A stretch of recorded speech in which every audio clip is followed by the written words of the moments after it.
Ονομάζομαι Χαράλαμπος Ξεφτέρης. Είμαι ο Απόστολος Χαπέρας, δικηγόρος.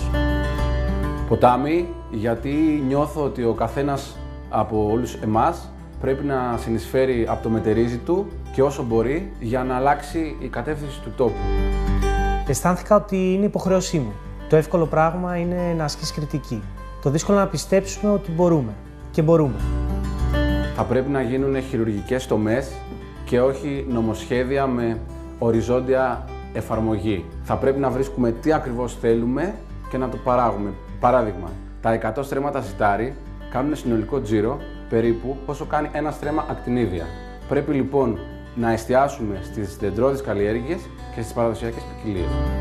Καταρχάς, σε αυτή τη χώρα, όταν μιλάμε για αναπηρία, μιλάμε για προνοιακά επιδόματα. Έχουμε ταυτίσει δηλαδή την έννοια αυτή με την έννοια του επιδόματος.